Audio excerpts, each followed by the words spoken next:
Well, we've got a lot of materials, so thanks very much. You know, one of the things that's most important to me and really to our team has always been the PTACs, and primarily because, frankly, in many ways, you are our ambassadors. Nobody sees as many vendors face to face as you guys do for us, and so making sure that you understand exactly the changes in state procurement is really not only of the utmost importance, but frankly, why we love this conference. And so it's the one time I know every year when we're going to get to share some of these things. So having said all of that, the hardest part for us is always trying to take everything that we do and put it into a digestible presentation. But that's what we're going to try to do today, and we're not going to want to bore you. We're going to move through some material really fast. I told all of our presenters today, I said, look, the PTACs are, you guys know this stuff. I mean, you're not coming in at a baseline level of information. I mean, you know more about state procurement than most people. And so we're going to assume that, but at the same time, if you have questions, let's have a dialogue. So stop us. All of the presenters today said, if you have questions as they're presenting, just raise your hand or just go ahead and interrupt and ask your question. That's probably going to be the best way to get through this. So let me just briefly tell you that, you know, we have only about 30 people. I always say, look, we're the best deal in state government. We last year oversaw 20,000 state contracts, and that's on an annual basis. And those state contracts were worth $30 billion. And so 30 people are providing the systems and the oversight for $30 billion of state spend. That's a pretty good deal, if you ask me, for the taxpayers. But increasingly, you know, we're only able to do that because we have systems. You guys were part of the Illinois Procurement Gateway launch a couple of years ago, and then more recently, in the last couple of years, we've done bid buys. So these tools, more and more and more, are really becoming the only way that we're able to do this. And I'm sorry, I've got people in this waiting room. My apologies. So I'm taking care of that, Joe. I'm taking care of that, you Joe. Are. Okay, good. Okay, good. So having said that, let me go ahead and get to, let me introduce our speakers today. I'm going to maybe make some comments at the very end about, we recently had a public act that was signed into law. Some of the speakers are going to touch on what that public act, how it impacts vendors. I've got some additional comments, but I'm going to save those for the end. So of our speakers today, the four presenters today, they're all state purchasing officers, and they're all nationally certified in public procurement. But really, you're getting the best and the brightest. They all have additional responsibilities beyond being just a state purchasing officer. So Alex Wilson is going to be our first presenter. She is our office's Procurement, Diversity, Equity, and Inclusion Manager. That's a new position for us. She facilitates, and quite frankly, she's designing best practices in DEI as it relates to procurement matters. This is what we found, is this is pretty groundbreaking. This is pretty new on the national scene in terms of how DEI is impacting procurement. In fact, Alex is going to do a presentation, a national presentation in Kansas City in, I don't know, a couple of weeks, I think.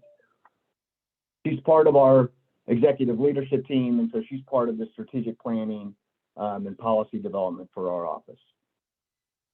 Cassandra Wilkin is the administrator of our Joint and Cooperative Purchasing Program. She's a senior state purchasing officer. Her task and really her charge is to methodically, and I'm going to say cautiously, make this other class of contracts available not only to state agencies, but to cities and counties and municipalities. And so joint and cooperative purchasing, and we've talked briefly about this a couple years ago at this very conference, is and will become a significant portion of the value of the dollars that the state is spending. So of those $30 billion, we will begin to see increasingly more and more as a percent of those dollars being procured through these joint and cooperative purchasing contracts. It is a And the reason I use cautious is because everybody wants to use these contracts. We don't necessarily have to procure them ourselves. So there's a tremendous amount of efficiency when we go out and we procure them. And then because of the leverage buying, maybe we're doing it with other cities or states, the prices are significantly better. So Cassandra is going to talk briefly about that. Andrew, of course, who all of you know, is our small business specialist. He oversees the operations of the small business set-aside program. I think most of you have been part of his training in the past. His background is in business, and he's in public policy. He's working on his master's in public policy out at Syracuse University. And so he's bringing lots of really innovative ideas to the program. And so frankly, his energy has been really refreshing. So he's going to share with you some very recent statistics and some of the changes that you're seeing in that program. And then finally, and really our keynote for the day, is Dave Luttrell. And Dave is our procurement training manager. So he is also our resident expert in all things bid buy. Dave has a Herculean task, among many other things in terms of public procurement and trying to train. Literally, there's 1,000 people in state government that are touching procurement now. And so Dave has to train, frankly, all of them in the use of bid buy. And so, you can imagine everyone from legal staff all the way down to the person who is actually writing the specifications. Dave has to be able to adapt to a variety of different skill levels. And so beyond just the training of that, he's also involved in the policy development and the procedures that we're using as we implement the system. So again, bid buy is just a tool. He has to make sure that everything that we're doing within that system is compliant with the procurement code and our rules. So that's a mouthful. I just wanted to make sure that I properly introduce the people and let you know that the people that you're meeting with today are really the best that we had to put forward. So with that, I'm going to go ahead and turn it over. Alex, you're up. All right, I think we can get our slides going.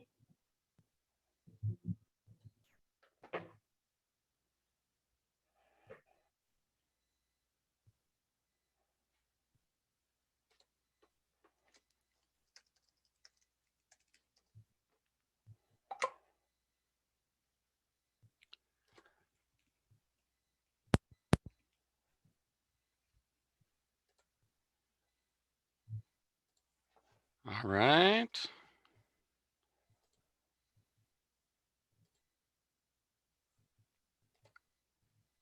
There it goes. Sorry.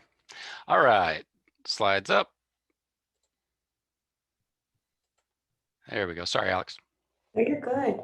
There we go. So we can go ahead and skip to the third slide.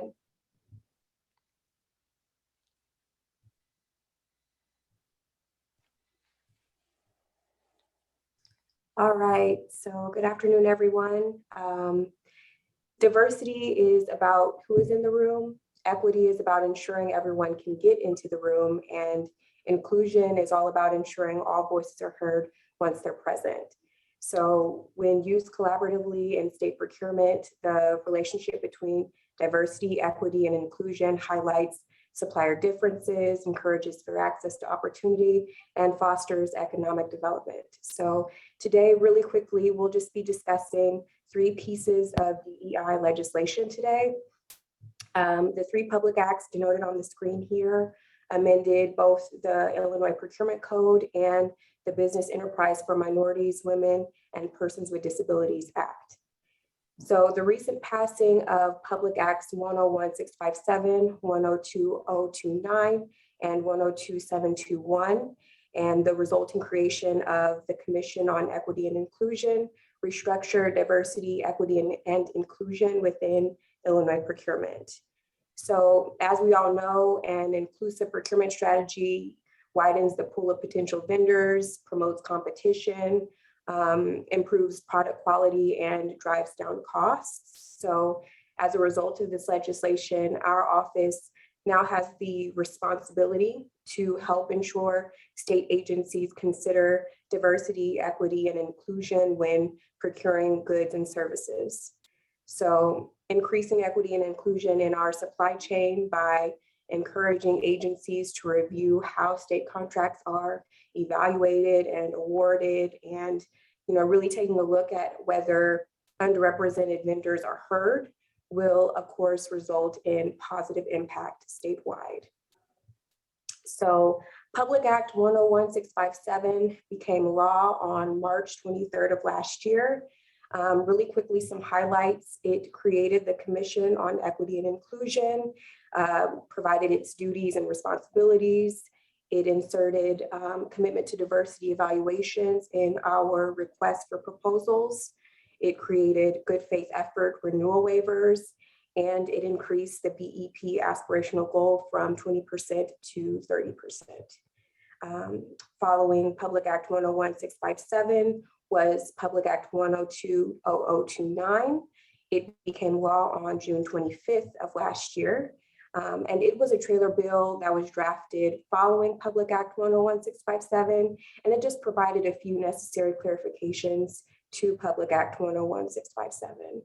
And then finally, Public Act 102-721 became law this month, May 6th of this year. It added some stipulations to the new good faith effort renewal waiver process that we'll be discussing really quickly. And it also created a procurement task force. Most of the provisions in this public act aren't effective until next January 1st, 2023. So we have only a little bit of time to cover some of the major DEI initiatives today. So we're just going to focus on two. Good faith effort renewal waivers and commitment to diversity. So those are the two initiatives that are affecting vendors the most. But if you have any additional questions about DEI and procurement covered or not covered in these slides, please feel free to reach out to me. So we can go ahead and move on to the next slide. All right, so good faith effort renewal waivers. So the three public acts that we looked at in the previous slide now require our office to actively engage in the renewal of contracts to ensure good faith efforts in a vendor's commitment to their BEP goals. So if you take a look at the screen, you'll see a screenshot of section 20-60F of the code, which states that no vendor is eligible for the renewal of their contract if the vendor fails to meet the goals agreed to in their U plan, unless the agency determines that the vendor did make a good faith effort toward meeting their BEP goal. If the agency makes that determination that the vendor did make a good faith effort toward getting to their BEP goal, then they can issue a waiver, but only after concurrence with the Chief Procurement Officer. So the legislation goes on to provide, who creates the form, where the form is published, and requires the published form database to be searchable. But in the next slide, we'll kind of get into what that form looks like. So we can go on. So as a result of this new law, our office created a renewal good faith effort form. The form documents a vendor's good faith effort toward meeting its BEP contract goal when an agency intends to renew a contract. So you might be wondering, when does this form apply? Why should vendors care about this initiative? Well, now, if an agency has a contract that had a BEP goal and the prime vendor fails to meet that BEP goal, but they claim that there was a good faith effort to meet the goal, then the agency has to work with the vendor to complete this form, get it signed by the head of the agency, and receive a concurrence from our Chief Procurement Officer. So, the form requests various information critical to making a good faith effort determination. And for a closer look, you can find this form posted on our website. Next slide, please. So really quickly, just a good faith effort renewal waiver timeline, kind of see what this looks like in the eyes of the agency. So the first thing is agencies should all be reviewing their expiring contracts 6 months prior to renewal. And if the vendor hasn't met the goal, then the agency needs to work with the vendor to complete the good faith effort renewal waiver form that we showed on the last slide. So once the agency works with the vendor to complete the form and submits it to our office, our Chief Procurement Officer reviews the form, and then she determines whether a concurrence is appropriate. And so finally, based on that review, either the contract is renewed or it expires. So now more than ever, it's important for vendors to take their BEP goal commitments very seriously, because if they don't, they'll end up with an expired contract and no renewal options. Next slide, please. So this is the final slide, and this is talking about commitment to diversity. So as you see on the screen, this is section 2015 of the Illinois Procurement Code, and it requires vendors responding to our request for proposal to show a demonstrated commitment to diversity. Before this DEI legislation, as you all will know, there were two parts to the RFP, technical and pricing. Now, as a result of this legislation, we have three parts to each request for proposal. So you'll have technical and pricing still, but now there's a new commitment to diversity section. So each part of the proposal is still evaluated and ranked independently of the other. The evaluation results are still used in the ranking of the proposals, but now the commitment to diversity points are equivalent to 20% of the technical points, which is a really big chunk of the evaluation score. So it's really important for vendors to understand how commitment to diversity works, because it could be the difference between them getting awarded a contract or not. You can see on the screen which commitment to diversity categories were suggested by the General Assembly. Because the code states that these categories here aren't an exhaustive list, we've adjusted some of the categories in our guidance just to make it a little bit easier for agencies to score the categories and for vendors to provide information for the categories. So while agencies under our jurisdiction have to consider a commitment to diversity, so it has to be in every RFP unless it falls under the one exemption, and it has to be worth 20% of the technical points. But the exact factors that an agency uses is up to the agency until our rules are adopted. So because this is such a new initiative, and because commitment to diversity is worth so much of RFP evaluations now, our procurement DEI department has developed a guidance document for agencies to use if they wish. Agencies receive access to this guidance via their state purchasing officers. So while vendors may not see our exact guidance being used in RFPs yet, because our guidance isn't mandatory yet, they will see some reference to commitment to diversity, and that commitment to diversity will be worth 20% of the technical points, because that is law. This is an important change because now a vendor's commitment to diversity is being considered in the evaluation and award of state contracts.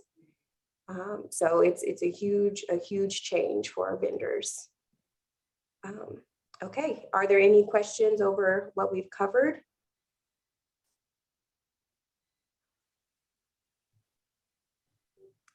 If not, I will pass it to Cassandra, who will be providing some useful joint purchasing information. Thank you. Hello, good afternoon. I'd like to discuss our Unified Procurement Program. As you can see here, the 30 ILCS 525 references our Governmental Joint Purchasing Act. This allows for use of cooperative contracts. The Chief Procurement Officer for General Services has established a Unified Procurement Program to oversee this process. These contracts are still competitively procured. They are just done through various cooperatives or consortiums. The CPO's office currently has 15 cooperatives that have been approved for use by state agencies under its jurisdiction. What I would like to discuss today is the solicitations our registered vendors may either receive notifications for through bid buy, or if they are searching for new opportunities to participate in. The UP team tries to post all of the solicitations for NASPO Value Point, Sourcewell, Omnia Partners, and MCAP and Fuse. When these solicitations are posted, any vendor registered with these specific NIGP codes would see a notification showing an opportunity is available. These solicitations do not mean the vendor will be awarded a state of Illinois contract. What the posting offers is an opportunity for an Illinois vendor to respond to a solicitation that provides an opportunity to win a contract in another state. The awarded contract may be open to all other states, local units of government, and qualified not-for-profit entities.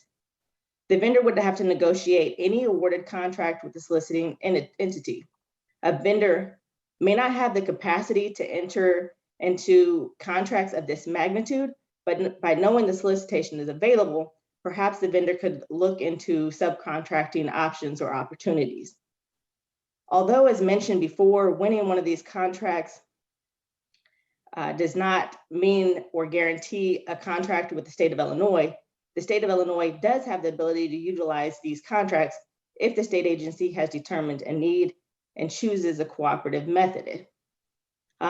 We'll take a look at the next slide to look how to open up these participation solicitations.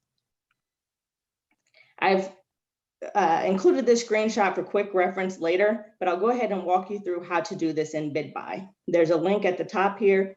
So you would just go to our BidBuy system.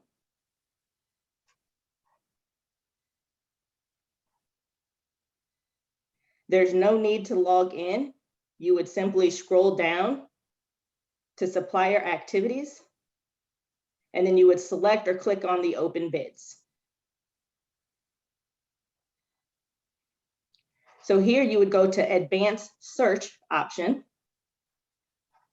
Under the description, type in JPMC, and under organization, we would choose CPOGS. You can enter the NIGP items or class items. However, we kind of discourage that because if you're off by even a single number, it won't pull up the solicitation. So if you just type in the JPMC and select CPOGS and click on search, you will get a list pulled up of all of our open procurements. So here you can see in the description where it says JPMC, it also tells which cooperative is being used. So Omnia, Nashville Value Point, Sourcewell is all here, and it'll tell you what goods or services are being solicited. So if we go ahead and select on, let's say that first one for wall systems, this is what a vendor would see. It does provide a bid opening date. Sandra, Yes. JPMC stands for what? Joint Purchase Master Contract. Sorry, so it is, these contracts can be open to our state agencies, local municipalities, or even qualified not-for-profits. So here you'll see the bid opening date. This should match that of the cooperative. However, if there are any amendments or changes made, this would all be housed on the cooperative's website. So although we do provide some of the information here on this posting and within the attachments, the vendor would want to visit the cooperative's website for the most up-to-date information. As you can see in the bulletin description, it gives the information or the website where the vendor must go to actually view that solicitation. Can I answer any questions about this portion of the presentation? I have just one question, if I could. Is BidBuy or General Services the only ones that use these UPP contracts, or would they be posted on the other sites as well? For BidBuy purposes and the participation postings, CPOGS would be the ones posting for the cooperatives. Now, if let's say a state agency was to utilize one of these contracts and then make it available as a JPMC, it would be done so under those agencies. Typically, you may see a participation posted for, let's say, Do It. The CPOGS has a couple, State Board of Education and CMS are the ones that are allowed to make these open to other governmental entities if we determine the need and take on the contract that may result in these. One of the examples of a contract that we have is our mail machines. At some point, we will establish small package delivery. We've had that in the past. So things like that, we'll post those open to everyone. But for participation purposes, for vendors to respond to and view and try and win a bid through the cooperative, it will only be CPOGS. Thank you very much. You're welcome. Any other? I had a question. I don't know if this is the right place to ask it, but why does the state use NIGP codes instead of NACES codes? Oh, So I think I can take that. So since the beginning of procurement, since 1978, on the CPOGS side, CMS had been making up codes, and so they started off using a version of NAICS codes, and then but really it ended up being their own. They were all really just custom codes, and so that system evolved over time, and by the time they created us in 2010, that system was so unwieldy. So the numbers no longer were really following the NAICS format. And anytime there was a new item, somebody would just say, well, let's make up a code.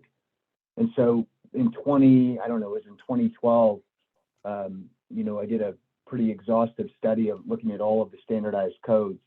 And the best one, the one that was used by the majority of states, because it primarily was for governmental purchasing, was the NIGP code.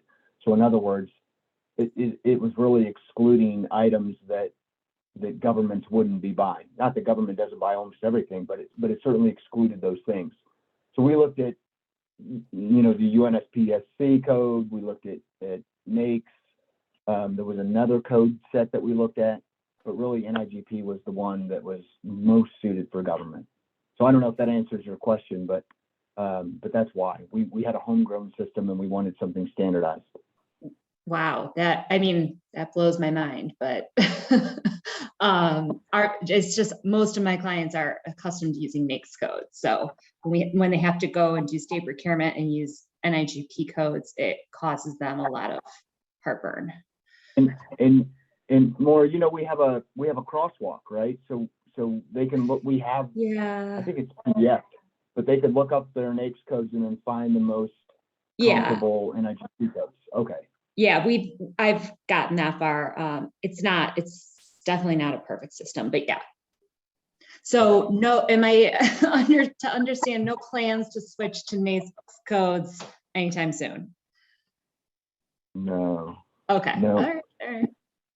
Good to know. Thank you. Okay. Is there any other questions that I can answer for you about our unified procurement program? Okay, hearing none, I will pass it to Andrew. Thank you, Cassandra. And thank you, everybody, for the opportunity to speak to you. It's great to see some familiar faces and some people that I've been communicating with over the past few years. I really, really appreciate everything that you do, not only for the vendors, but particularly the small business community. And our relationship is so beautiful because when we break it down, that small business set-aside program is so significant.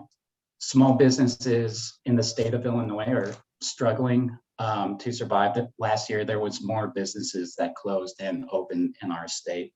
And not only are we helping small businesses through this program, but in addition to helping small businesses through this program, that trickles down to their families, to their children. And in addition, we're also helping out the state of Illinois economy because 68 cents on the dollar stays within Illinois when we do business with Illinois businesses. So the program is really, really important. And I just wanted to make sure that you guys know that I really appreciate all your help and support that you've given me. Really quick, as you know, the Small Business Set-Aside Program is located in Form C of that IPG registration at ipg.vendorreg.gov. That has been updated, so it's just a yes or no answer. there used to be 2 attachments there. So one, if you requalified, then there was another attachment if you wanted to enroll for the first time.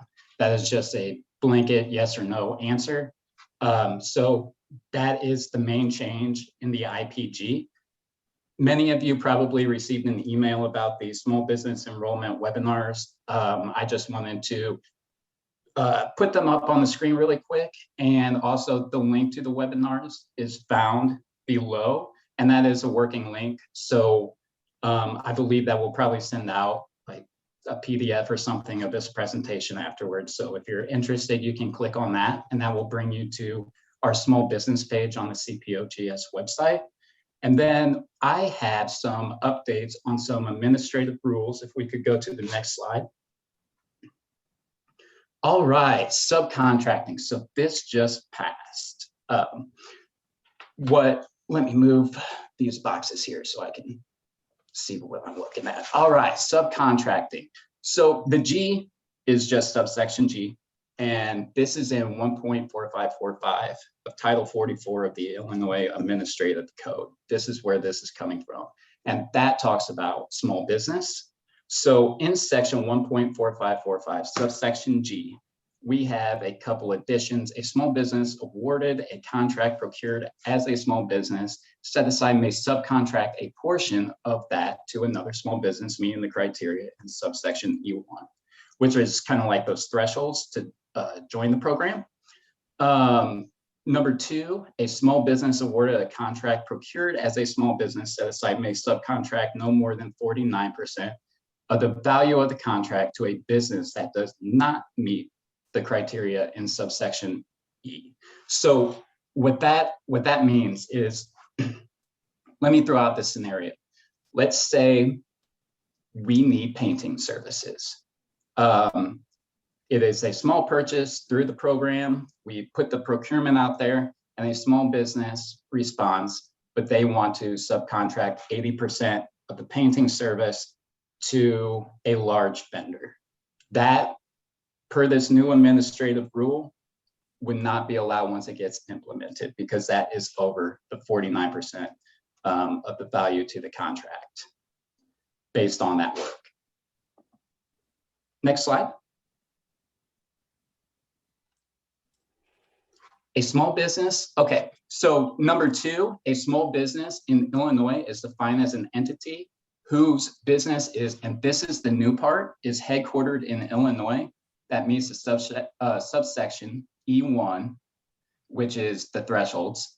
But let's kind of hammer on this just a little bit, because it used to be you just had to be domestically incorporated in per Illinois Secretary of State records. Now they need to be, if they're a business, they need to be domestically incorporated per Illinois Secretary of State records and headquartered in Illinois. That's the big change, is in addition, they have to be headquartered here.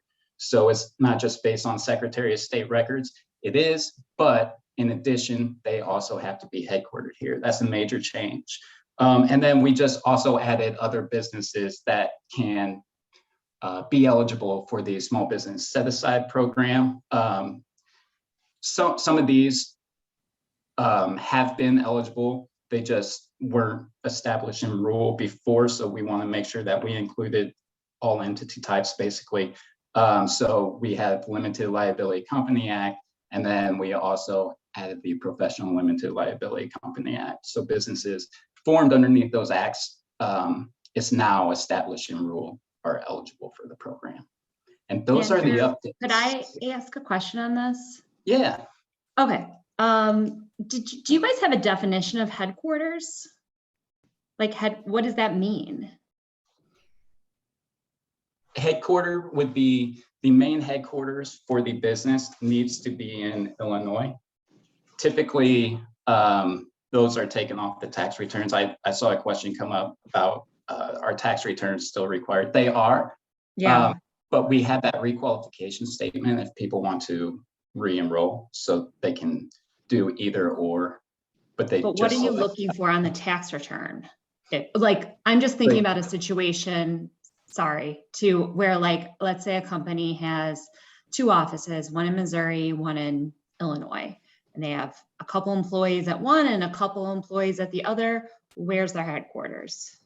Where the LLC is, or where the corporation is registered, correct? Is incorporated, yeah. Okay, That's correct, Andrew, right? So if it's incorporated through the Secretary of State, it's where it's listed with the Okay. Secretary of State.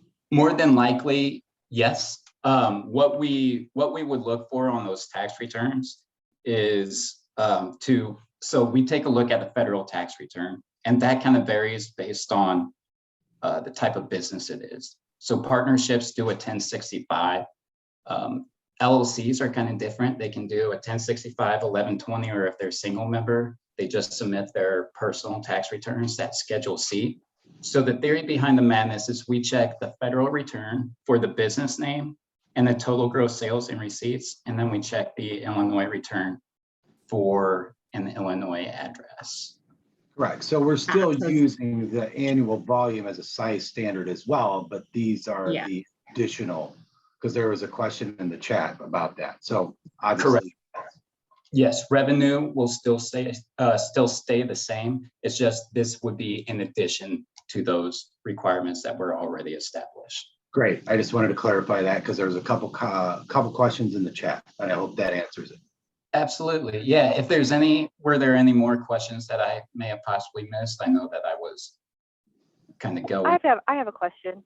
Yeah. As far as what happens to those entities that maybe in the past slipped through the cracks and they filed the authorization to transact business in Illinois and they were able, what happens to those because of the new legislation? That is a great question. So I have data pulled, and I really need to speak to the Chief Procurement Officer and get clarification on her on how she would like me to proceed before I can actually say anything. But if they aren't eligible for the program, I'd be inclined to think that once the law is implemented, and there would probably be some sort of process established to address that situation. Andrew, can I Yeah, just re-ask that just because I mean, Teresa was kind of breaking up on me. So what you're saying is if there's a company, an Illinois company that's registered in Delaware or Wyoming or wherever there's some tax benefits, you're still looking to find out if they able to transact in business. You're looking for that as a Illinois, still meeting the small business size standards. Is that correct? Yes, so they would need to be headquartered here. They'd still have to meet the dollar thresholds. But if they're over in Delaware, which is quite common, what people have done in the past is they've dissolved their status in that state and file with the Illinois Secretary of State as a domestic entity. From what I've heard, I don't have anything to prove this, but from what vendors have told me is they've been able to keep their FEIN in those situations. It's not ideal, but the way that the new rules are laid out, it would require them to be headquartered and still be domestically incorporated in Illinois per Illinois Secretary of State records. Now, sole proprietorships and general partnerships, typically they file with the county, so they don't have to file with the Secretary of State.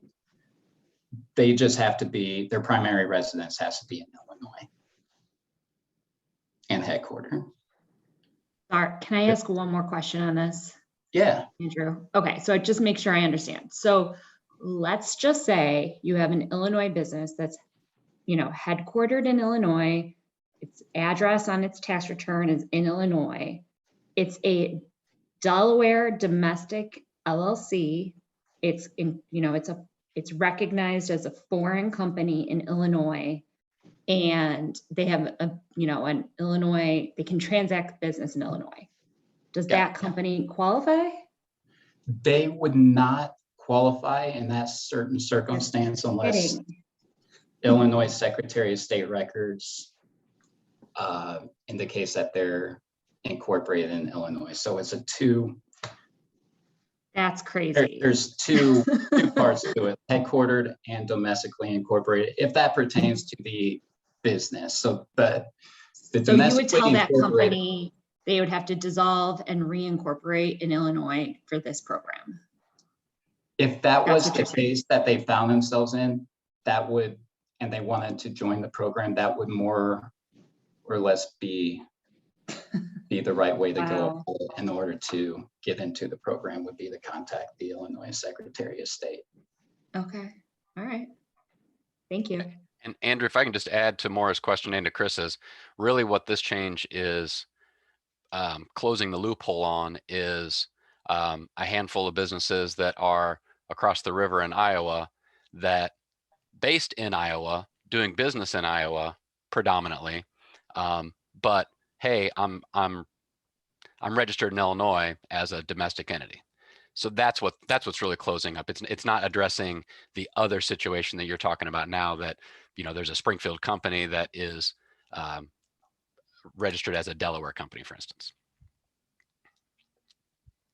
Almost like a local discount, to be honest with you. I mean, a lot of municipalities have a local discount. I mean, kind of get it. Local preference, I should say, not discount. Yep. Thank you, Dave. Anybody else have any questions?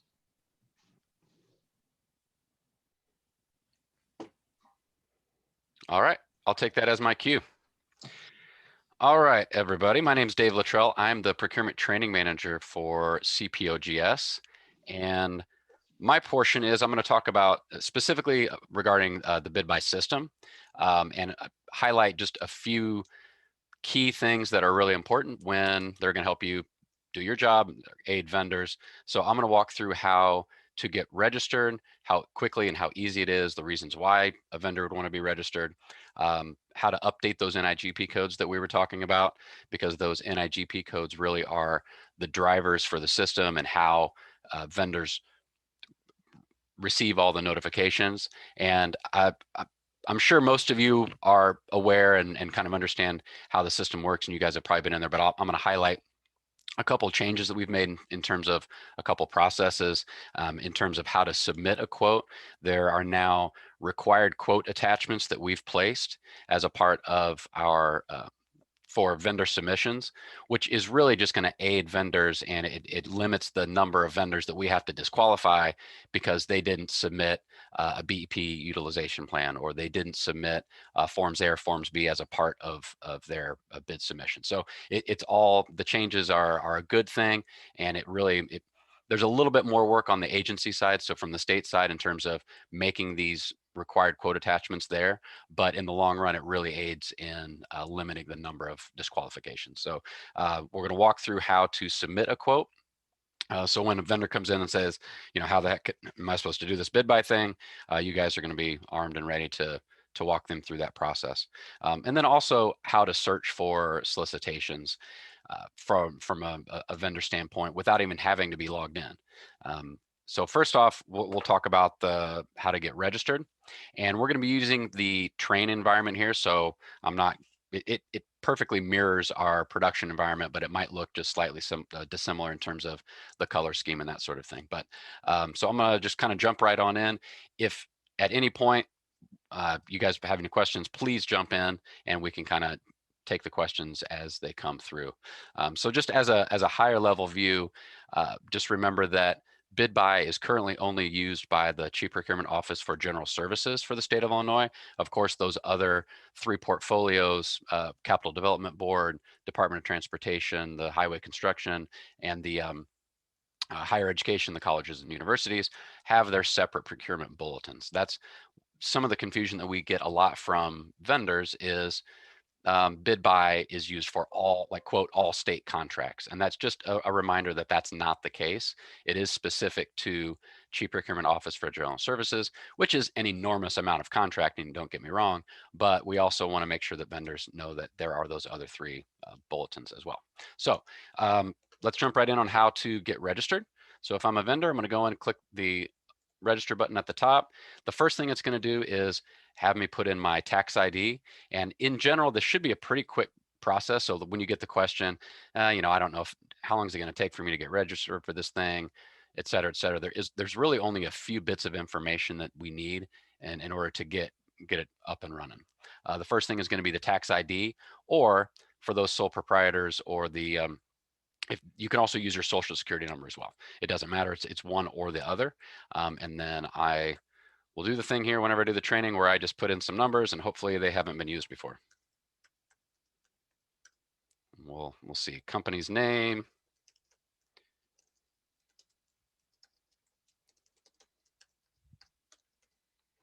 And then your email address.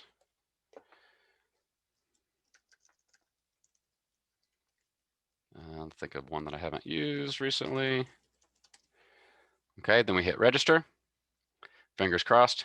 Sweet. I haven't used that number yet. So what they're going to do is they're going to put in some general information regarding the company.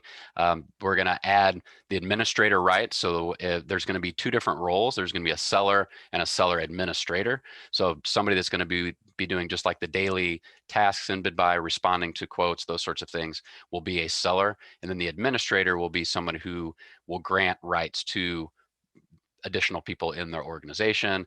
They're the person that's going to be able to add NIGP codes, delete codes, change codes, those sorts of things. Because again, that's the real driver for how they're going to get notified. Okay, so mailing address, the information that's going to be required is going to have an asterisk next to it. So we'll just put in some information there. The company email, so that's really important. That's the email that they're going to be notified with. Again, you have the EIN or the SSN, and then there is a specific section at the bottom. I haven't seen this used a lot in terms of being an emergency supplier for something, but they can complete that. It's not required. And then if I save and continue, and I need to enter a valid fax number, which I don't need to because I don't have a fax number. Okay, so now next up is the administrator. Who's going to be the administrator? I'm going to put in the job title. I don't know, kazoo guy. And then their login ID. So you get to pick what we say is the login ID should be just their email. And then the login question, which will just be one of those security questions. What's your favorite food? We'll go with pizza. Save and continue. Oh, of course, that email is already in the system. So I'll do another one. Oh, that exists in the system too.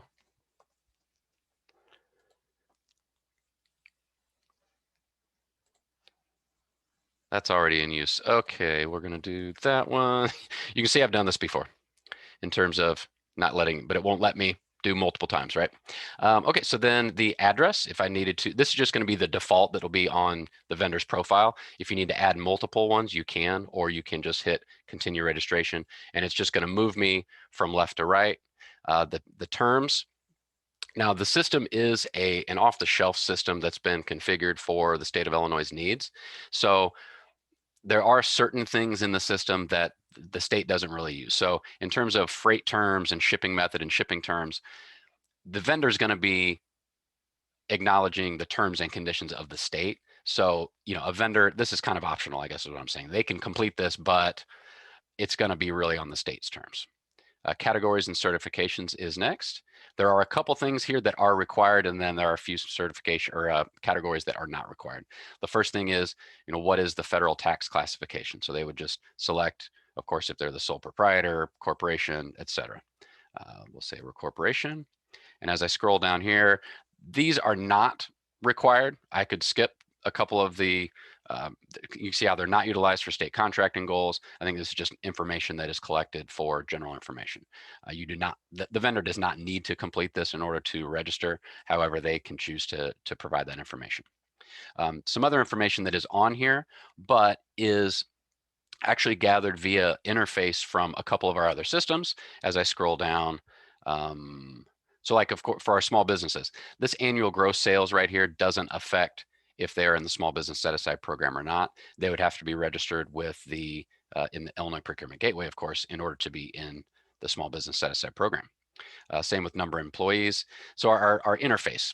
So here you see the BEP certification. Are they a veteran-owned business? Are they a state use vendor? These, you can also see how where they're populated by the certification integration. Vendors do not complete these. I can't even click on here to try to say that I'm a BEP vendor if I'm not. So that's one thing, one question we get sometimes when a vendor is saying, well, no, I promise I'm a BEP certified vendor, but it's not letting me click that. It will automatically, for obvious reasons, so there's not any, no funny business here trying to get into the certified in the program. It's already going to be interfaced with the BEP portal, as well as for a veteran and our small business, if I scroll down to the bottom. So I can't say that I'm a small business if I'm not. And the final at the very top is very important, because what type of company are you in terms of the federal tax classification? And then at the very bottom is the other one that's required. That is essentially you saying, I certify that the information provided is accurate and true. So I'm going to save and continue. And then now it moves us to the next thing, which is really important. This is where the vendor is going to add their NIGP codes. And I know I've mentioned it already before, but I can't stress enough that this is really what is going to take the most time for the vendor, and probably the most important as well. You know, all that other stuff is just general information about the company, and then adding your users for who you want to give access to in BidBuy.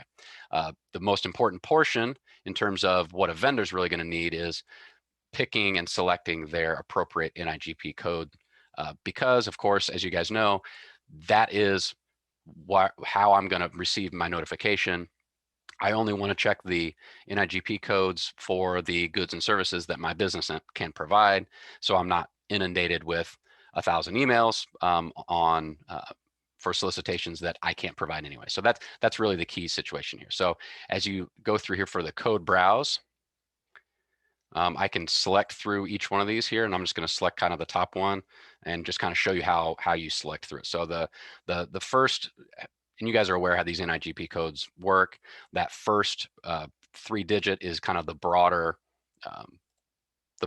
version, or the broader category, and then the second 2 digits is the really gets down to the nitty gritty. Now, one thing to know, the agencies will be using the full 5-digit one. So if I select, so in this case, 94600, in the past, and there also is a misconception here, in the past with the old Illinois Procurement Bulletin, a vendor could select 946 or 94600, those 00 codes, and then they would automatically be notified for anything below that 946. Now in BidBuy, that is just not the case. 94600, they can select it, but just know that it's its own code. An agency may potentially use a 00 code, but they're also going to be selecting some of these other more specific services as well. Okay, so then the vendor can go in and just select which NIGP codes they want to select. One of our things that we are constantly trying to let our vendors know, cast a wide net. Right? We tell our agencies the same way. We want our agencies to always be using multiple NIGP codes whenever appropriate, whenever possible. And we want to tell our vendors the same exact thing.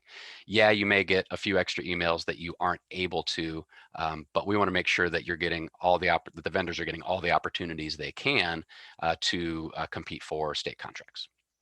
Okay, so then at the bottom, I've clicked the ones I want. I can either save and add more, or maybe I'm just done with that. I would save and continue that registration. Okay, so that's the piece that's probably going to take the most amount of time for them, but they can also know that if they just know right now, you know, I just want to pick this one code right now because I see it out in BidBuy, and then I can come back later and add more codes later. They absolutely can do that, and we see that quite a bit actually. So they can always come back. This isn't a one and done. They can also come back and delete other NIGP codes at a later date as well. So maybe I'm getting a lot of emails regarding this one NIGP code that, you know, maybe I just didn't really need to select that to begin with, and I can go back in and delete that. So at the bottom, I'm going to select complete registration. And then at that point, I'm submitted. I just got an email that has that information, confirmation that I'm now going to receive, I would start getting those notifications in from the bid buy system. Okay. While I'm doing that, while we're talking about updating those NIGP codes, let's just do that really quickly. So I'm going to log in as a vendor here.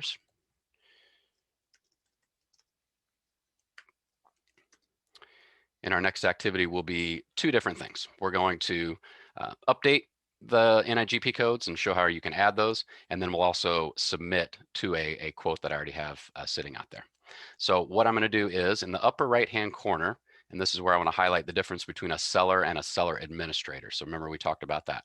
In the upper right-hand corner, is where you can choose your roles. I'm currently listed as a seller right now. And so that seller screen is going to look different than if I'm the seller administrator. So the seller administrator is the only one that can update those NIGP codes. So a lot of times we see it, this is kind of the owner of the business. And of course, you can be a seller administrator as well as the seller to do the actual submission of quotes and receiving the awards and all that sort of stuff. But the administrators who's going to add users to the account, update NIGP codes, that sort of thing. Okay, so if I were to maintain the organization information, in this case, we're going to go in and actually just update our codes. We're going to select maintain commodity codes and services. Okay, so then we select maintain commodity codes.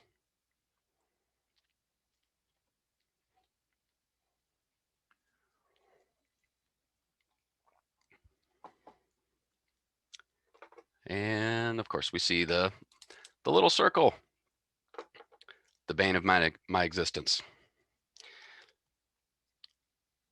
Well, you know what? I'm not actually going to wait any longer. It's as easy as you can possibly think it in terms of what that is. You can go in and you can deselect or select commodity codes and save it.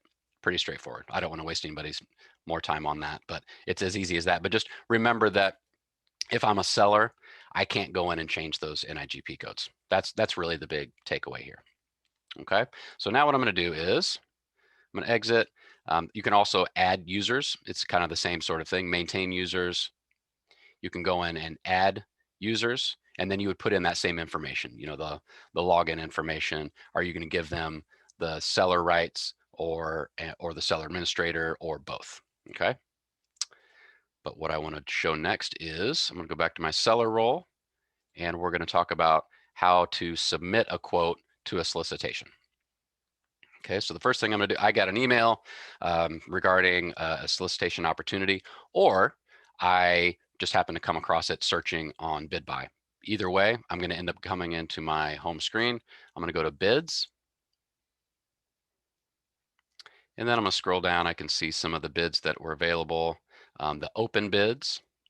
And on the left-hand side, we're going to use this as an example. I can click on that just to take a look at it to see if I even want to create a quote, or if I know I want to create a quote, I can move over to the right-hand side and click create quote, and it's going to get me to the same situation. So in this case, I'm just going to open it up first, and I'm going to read what the solicitation is all about before I'm even going to submit. So you can kind of take a look at all the information. You can scroll down and see the attachments. In this case, it's an RFP. I want to read that. So I don't have to create a quote to see all this information. Let's say I've decided now that I do want to submit a quote to this. I'm going to create a quote at the bottom. And one thing that is fairly new, that might be new to you guys, is this countdown is at the top of every quote. That's going to say, this is due in 2 days or whatever, right? And for our quotes, what we're going to do is we have each one of these tabs. There's a few actions that need to take place, but in general, we're going to add some information from each tab, and then in the summary tab, we're going to submit our quote. Okay, so nothing needs to take place on the general tab. I simply hit save and continue. You can see that I have a couple quote validation errors here. That's just telling me that I'm not going to be able to submit my quote without doing a couple of these things. As well as another thing that's really helpful for vendors to know is the system's always going to tell them, hey, your quote has not been submitted yet. That yellow warning will stay at the top, as well as this status will say in progress. Once we submit it, it'll say submit. If we withdraw it, it'll say withdrawn. So that way the vendor always knows. And if that status changes one way or the other, once I submit, I'm going to receive an email confirmation. If I withdraw it, I'll receive an email confirmation again. And then if I submit again, I'd receive another email. So that way the communication from the system to the vendor is always there. So everybody's on the same page. Okay, so next up is the items tab. This is where they would put in their pricing for each item. Let's put in that for now, and then save and continue. Now, one thing, it starts out as a no bid. You can see how that was checked, and it was at 0. If I were to submit without having anything, no pricing attached, that's going in as a no bid. And so that vendor would not be considered. So once you put in my price, you can see that that no bid goes away, and now I can save and continue. Okay, next up, they can, vendors can ignore questions, subcontractors, and notes. You don't need to put anything in there. I do need to acknowledge the terms and conditions. That will be a hard stop in the system. So the vendor can always review the standard terms and conditions, which would be a part of the solicitation document and attachments that are there for all the procurements. And then they would select the accepting of the terms and conditions. As soon as I do that and hit save and continue, you're going to see that that one error went away.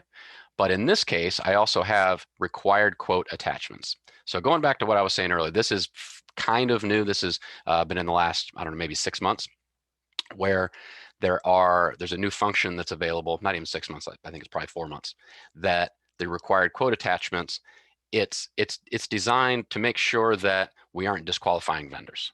So if I go to my attachments tab and scroll down, you can see that these are the required quote attachments. These need to be attached as a part of the submission. Now, in this case, this is an RFP. So the required quote attachments your vendors are going to see are going to be on IFBs and RFPs. On your small purchases, they aren't going to be using the required attachments. They can just attach, their Forms B and any of the documentation that they need to. So, and in that case, they're just going to add file, choose file, the way they would for any of their other ones. Now, for, so let's see, in this case, I'm just going to do they would attach the, let's say Forms B, okay? And if I save and exit, you're going to see that it's attached up here in Forms B. Now, that doesn't equate to what is the required attachments here because the system doesn't know, right? So where I'm getting at here is for each of the required quote attachments, they're actually going to have to select required upload next to each of these, the names of these documents. So, you can see down here, Forms A or Forms B, failure to complete and upload will result in disqualification. So they're going to have to submit that Forms B, and a vendor might say, well, yeah, but I already did up here. Why am I getting this error? And it's because they aren't attaching it where it says here, because obviously the system, we don't have some sort of document reading system that says, oh yeah, this is Forms B. Okay, so for each one of these documents, they're going to go in and select required upload, choose file, go into their directory, and I think that was the offer.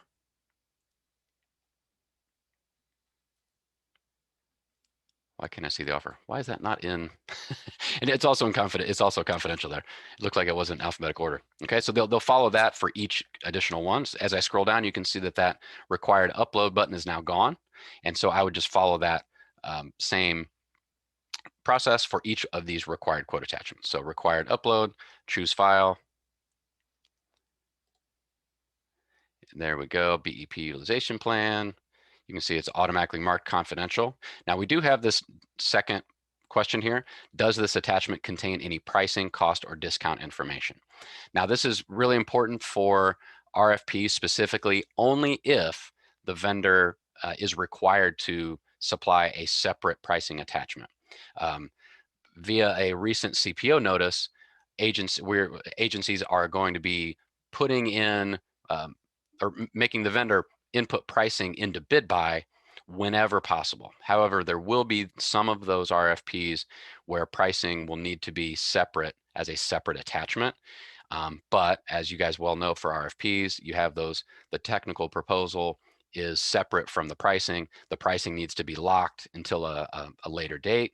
And so what this does is and you'd have to follow the instructions on each for that particular solicitation. So the majority of your solicitations will have the pricing in that items tab like we did. However, if the vendor is required to supply a separate pricing attachment, we'd want to make sure that they attach that, or they check that box that says it contains pricing.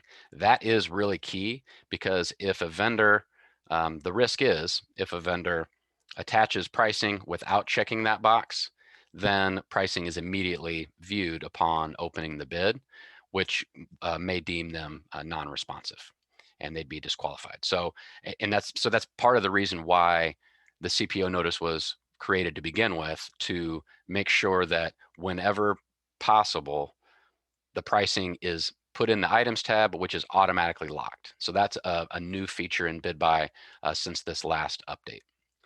So in this case, it's just the BEP utilization plan. So I do not want to check that. And then we continue to follow that. So next up is that pricing document. This may be one, like I said, that isn't there all the time, but I want to highlight it because it is so important. The last thing we want to do is deem a vendor non-responsive for making their pricing viewed.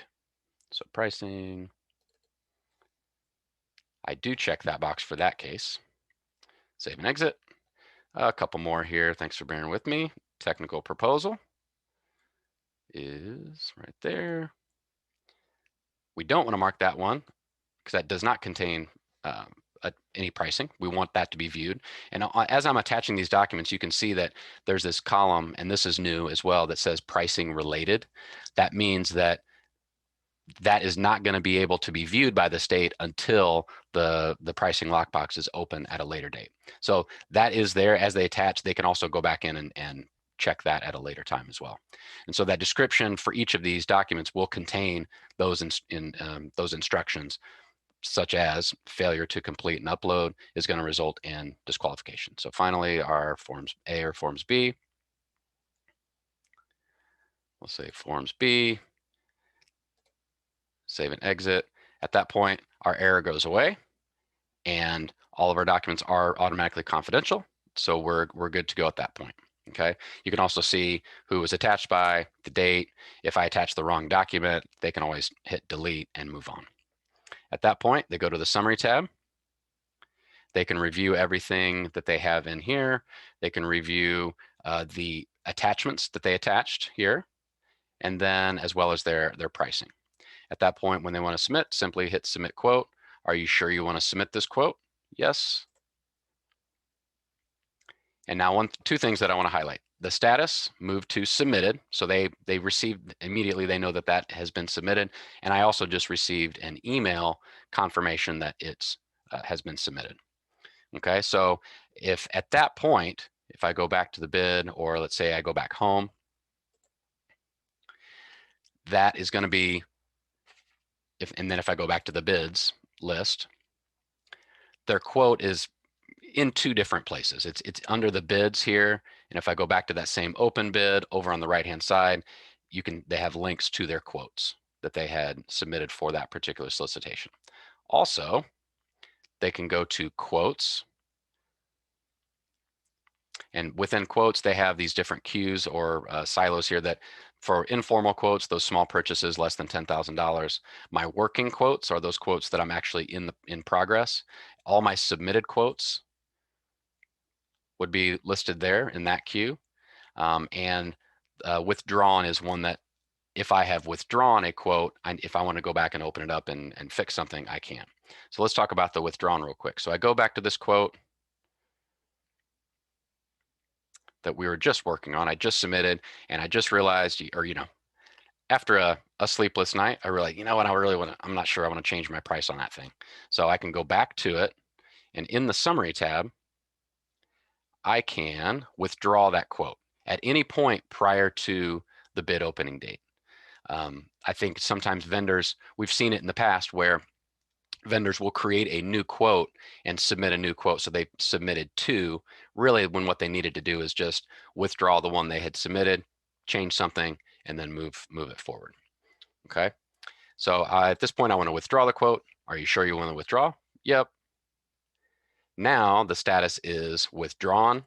I just received another email that has been confirmed withdrawn, and it also would live in that withdrawn folder on my home screen for those quotes. So let's say now I want to reopen that quote and change something. I can simply reopen the quote. I can go back and then add any attachments I needed to, update the price, do anything I needed to at that point, and it's as if I had never submitted in the first place. Okay, so let's say I just want to update that. Yeah, we'll do that. Save and continue. And then now I can resubmit on the summary tab. Submit. Are you sure you want to submit? Yep. And then that status moved to submitted. And then I just received another email that has been confirmed. Okay. Any other questions regarding that? Just and just a reminder on that, those required quote attachments, you're not going to see those on small purchases. It is purely just for IFBs, RFPs. Okay. And if, Hey, look, yeah. Let me ask you this question. So somebody is new to the system. It's a vendor. They want to submit for this RFP. You've been doing this for a while. You have some experience with it. How intuitive is it for that new vendor who's going to respond to this RFP? And then if they find they're having difficulty with it, how do they get assistance? Yes, absolutely. So, but beyond yeah. that. Well, they're going to call Chris, right? That's how that works. That's right. I'm pretty familiar with it. Yeah. So great question. So let me just go back to the home screen and out without even being logged in. There is information for the help desk is on the home screen here. So there's and we can always provide that information to you guys as well. So my first answer would be the vendor has information that they can find on the home screen. There are some step-by-step guides, how to register, how to respond. You know, for new vendors, you see how you have some information here regarding the IPG. The vendor help desk, what I wanted to highlight here specifically is this information right here. There's an email there. There's also a phone number that has a help desk that can help walk them through that process. Also down, if you scroll down past the open bids, I'm in the training environment. Let me go back to let me go to the main one. If you scroll down, a lot of the same information is there, but there is actually some additional links down at the bottom of the bid by home screen. They're going to provide additional links and additional resources for you, as well as we've created a couple of videos. So a couple that I would highlight that I think are really important for the question that Joe asked was, you know, here's a video, reasons your bid or offer was disqualified. So there's just the really common, it's just a link to a video. Well, I guess we don't need that, do we? This is Scott Goldbaum, one of your Fender plane. Hello, my name is Dave Luttrell. I'm the procurement training manager for the Chief. Okay, we don't need to hear that guy. But so there's a video there that just talks about the 5 most common reasons we see why you're disqualified, as well as there's another video, the pricing lockbox for RFPs and the required quote attachments that very specific to a vendor. I essentially do the same thing that you guys just saw. I go in on a video and walk through how to submit a quote that has required quote attachments. So some vendors, and I've seen some agencies that are putting these links in their solicitation document. It's not a requirement, of course, but we've seen some agencies do that, and I hope that helps. Okay. Any other questions on that portion? I think we're just about ready to finish up here, but one final thing I wanted to do is if I'm in, kind of to Joe's question, I'm brand new, maybe I'm registered in BidBuy or not, I don't know. I just want to search for what's out there, what solicitation opportunities are out there. Now, if I actually know a bid number, so if I say I received an email, bid number 12345, whatever, I can actually search for it up here. Also, the search box that's connected here, it defaults to the bid solicitations, but I can also search for the vendor. So maybe I don't remember if, my partner registered us or not. I can go into the vendors, I can search for vendors and see if I was registered. This advanced search, if I bring up that, it's going to ask me the document type. Essentially, it's going to be the same thing. But if I select bids, it's going to give me some more parameters that I can search for. So I can go specifically, well, I don't remember exactly what it was, but I remember it was with Department of Agriculture, or I want to look at all the bid opening dates from this date to this date, or maybe I'm a BEP vendor and I just want to see all the solicitations that have a BEP goal. I can select yes and hit search. Or, maybe I just want to look at all the small business set-asides. So there's some parameters in there that I can search and find. So in this case, we'll just go with that. I want to see all the solicitations that have a BEP or a veteran goal. So hit that. And then now I have a big long list, of course, because there's a lot of those. And I can either immediately, select the hyperlink here. I can see the bid opening date, the description, and then also, which is a nice feature, on the right-hand side, I can export these. So anytime I do a search, I can always export it to Excel or CSV or even to PDF if I like. Or if I wanted to, take that off, I can clear it. And then if I just wanted to hit search without putting anything in, this is going to bring a pretty big search. So this would end up being all the bids in the state of Illinois, starting with, from the top, and you can see there's thousands, right? And then, so these are all the ones that are, it'll be the most recent ones that are currently out on the street. So that's a really helpful way. So you guys know that you can show your vendors when they come in. And I mean, look, this is, it's easy for me to be clicking through this system because I kind of know it inside and out, but it is intuitive in my mind in terms of just the search, as long as you know where to search, right? That's kind of the key. And then just know that, you guys are out there helping vendors. You can always reach out to us for additional resources if you get stuck on something, or, hey, man, I remember that Dave guy said something about this required quote attachments or whatever. I mean, we're here to help you out as well in any way we can, because look, you guys are, you're helping the vendors in a way that sometimes we can't because we are working on the agency side. So with that, I'll kind of just open it up to any other comments or questions or anything that I can re-show you if you'd like. Dave, this is Rita. I was just going to say that search for archived is fabulous. I'm putting it into an Excel and helping a client kind of target in and then work them through it farther. It's fabulous. Perfect. Thanks a lot, Rita. Yeah, it's kind of a hidden gem over there. It's kind of over here on the right-hand side, but just, yeah, knowing that that's there can really, even if you do need to do a search for somebody and send it to a vendor, I mean, that's beautiful. It's perfect. It's right over there. Like export to Excel, boom, you could send it off to somebody if you want to help narrow down a search for somebody. But still, they have to realize that even if you find the solicitation in IPG, if it's not within their current IPG, they're not going to be able to bid it. So unless they gain access to it, either by contacting the contracting officer or updating their NIGP codes. Yeah, and that's a great point about those NIGP codes, is going back to that being the main driver of everything. Is just, I'm sure you guys probably talk about this amongst yourselves, but and we always tell our vendors when they re-register or renew in IPG, man, that's a great time to take a look at your NIGP codes. I know these businesses are so busy working, just trying to stay afloat in many cases, that the last thing they're thinking of is, hey, maybe I can add some NIGP codes to my to my profile. But that's something that we want to remind them whenever possible. Yeah, I would probably, I mean, you stated it perfectly. It's the most important thing that you need to take time on in your bid buy. In your bid buy. I mean, it's crucial, or you're not going to get those notifications.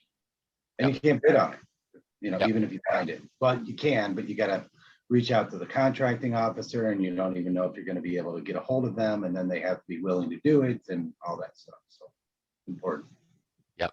The notification system is really the key part there. And though, and just kind of add on to what you said, they would, other than small business set-asides that they're not able to view. So like the state can kind of restrict who can see what, they can respond without having been notified. So I have heard sometimes with a vendor asked me one time, well, I can't bid on that. I didn't receive an email about it. But it was an IFB. It was publicly posted. So that's just another thing that we want to delineate between those small business set-asides if you're not a small business. And on the other side of it, I've also heard of this other thing. It was a small business. Oh, I missed the bid opening date. It was a small purchase, that is set aside for our small businesses, right? But I missed the date. And so what happens is, as you guys know, there's a small business set-aside program waiver signed by the SPO. Then it goes back out. Now everybody is able to respond. This vendor thought that they couldn't respond because they missed their chance the first time.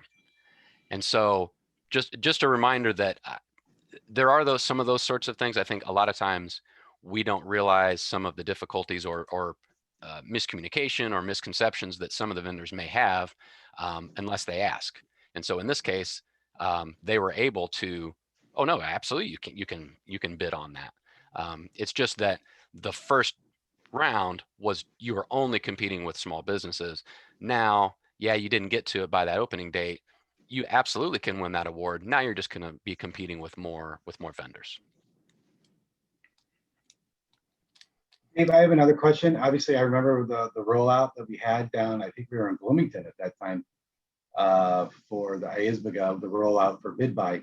And, obviously it was, grew over time, but still, I don't know exactly what the thresholds were, but there were certain contracts where you still had to print everything out, the contract and offer, and submit via mail. And then obviously COVID hit, and I think, just kind of guessing, I think like 98, 99% are still electronic. You're only mailing in. Do you still foresee that that they'll eliminate that printout and mailing of the offer and contract and miscellaneous documents will not exist anymore? I might let Joe take that, but I'll give you my 2 cents is, gosh, I hope it never comes back, is my, that's my own personal, because it's just, as we move into the 21st century finally, and I think we're there. I don't foresee it going back, but there's certainly nothing that is currently in statute. So I'll throw it to Joe if he's aware of anything, but we hope not. The one thing I will kind of, before I pass it to Joe, if he wants to add anything, is the small purchases currently, while not being submitted in paper, they can be emailed technically. So we want the vendors to put it in via bid buy. It just makes it's easier for everybody. My thing is, if you can attach a document to an email, you can attach a document to what I just showed you. Right. And on a small purchase, it's even going to be easier. It's going to be a Yeah, lot the less, informal quotes. it's going to be a lot less documentation. But anything that's above the small purchase limit, which is currently $105,000, does actually have to go through the bid buy system. And I'll throw it to Joe if he wants to add anything else. Oh, you're muted, Joe. I would say that barring some bad news, we're headed in that direction. So I'm going to say, in the next 60 to 90 days, we will be full on electronic. So, we don't want to be exclusionary. That's not the goal of our office. And so, we're mindful of that, but in terms of the efficiency, and frankly, the vendor community knows how to use email, and they know how to use bid buy for the most part to submit things electronically. So we believe that we're in a position now we've just had some rules that have passed, and we believe we're in a position now to require that. And so probably in the next 60 to 90 days. That's Let me fantastic. ask this question. So much easier. Oh, go ahead. I was just going to say, before we wrap up, and you may still have some more questions, but I think I'd be remiss if I didn't ask you, one of the things that again, you guys are out there seeing a lot of vendors that we don't see, and we always love feedback. And so if you have anything that you want to share with us, either today or at some point in the future about any of these programs, you're sharing it to the right group of people, because the team assembled today is the team that can actually effectuate some change. So if you've heard of anything that, whether it's working good or not working well, we'd love to know about it, because certainly we want to, I think maybe even more than we have to make everything lawful. I mean, that's the, our number one priority, but short of that, I think we're trying to make everything really as easy as possible. And I know after today's training, I'm sure you guys are like, oh my gosh, what are you doing? There's a lot to the code. There's a lot to the rules. We understand that. And but again, every day we wake up and we say, how can we make this easier? So if you have any feedback that you want to share with us, we're open ears. I think Rita and I were Well, I kind have of talking. feedback. Go ahead, Chris. Yeah, I just wanted to say, Rita and I were kind of talking about supply chain issues. I mean, I'm sure you guys are probably thinking about it, but I know sometimes the turnaround time and completion dates are a little bit shorter sometimes versus acquiring those materials and supplies. It makes it kind of tight. So sometimes those completion dates are extended a little bit, because I know I think of just two circumstances where there's exceptions to the terms and conditions based on the completion date, and they had to put it back out to rebid with an extended date, because sometimes things need to be manufactured or the supplies, certain specific supplies are not in stock, those types of things. But besides that, I think the system works pretty well. Yeah, that's great feedback.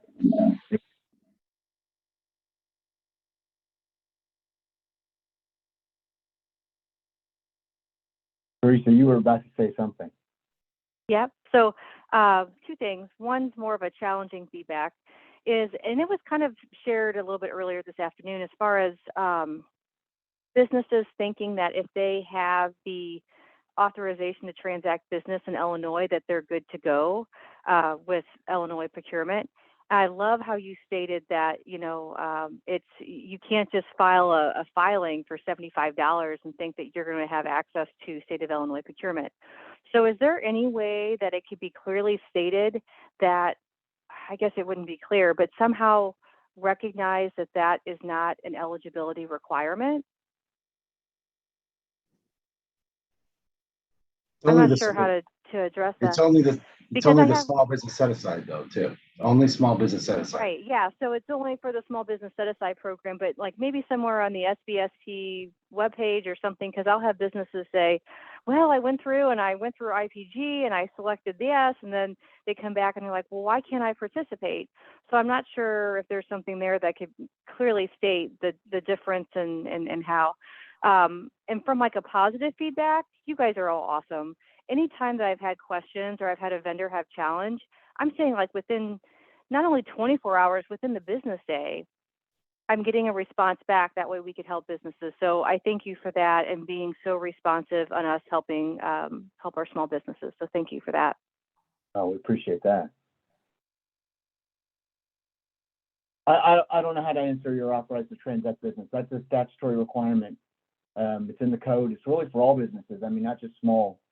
And so, and what that means is for us, we interpret it to mean that you have to follow the Secretary of State business rules. So there are instances where you could be an out-of-state company, and the out-of-state company says, I don't want to register with the Illinois Secretary of State.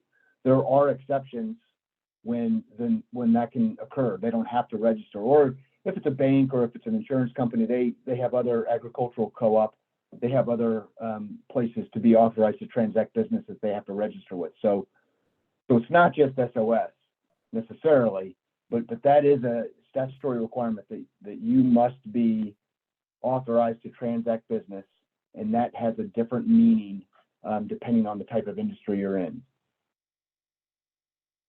I don't know if that helps. It does. It's just hard, you know, I mean, there's no universal answer to that situation, because they could be filing one way for tax purposes and another way for corporate purposes. It's just so darn confusing. So I'm really just kind of throwing that out there with really no solution in mind. So. Yeah. Okay. Anything else that you guys want to share? Again, you don't have to use this forum alone. I mean, we love the feedback. Okay. I think that's it. Yeah, I think that's it, Chris. Hey, real quick, I'm sorry, can I jump in? Did we get this? There's a question in the chat that I just happened to open up, was waiting for their tax return or haven't been in business long enough to have filed. Did we get that addressed? Because they can do a notarized statement. Did we talk about that? We did not, but go ahead and state it. So yeah. Okay. So if your vendor, in this case, my clients want to take part, but many are waiting for tax returns or haven't been in business long enough to have filed. So if in the first instance that they are waiting for tax returns, if they're waiting for this year, they can use last year's tax returns up to a certain date. So there is I'm not sure if I should use the lapse period, but essentially that's what that is. Right now, they wouldn't have to have filed or use this year's tax returns. They potentially could be using last year's. The second one, if they haven't been in business long enough to have filed, there's a simple process of supplying a notarized statement that just states that we have not filed yet. So we're a new business. We're created last year or whatever, and they would be able to be in the program for that. All right, thank you. Yeah, thanks everyone. We appreciate it. Again, you guys are, we're your biggest fans. So anything that we can do for you, I mean, we're here, we're available.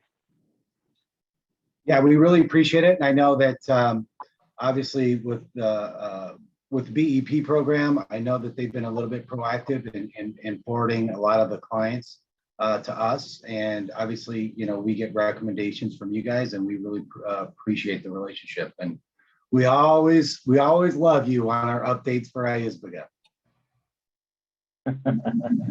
We're glad to be a part of it. Thank you. All right, thanks guys. Thank you. Okay. Great presentation.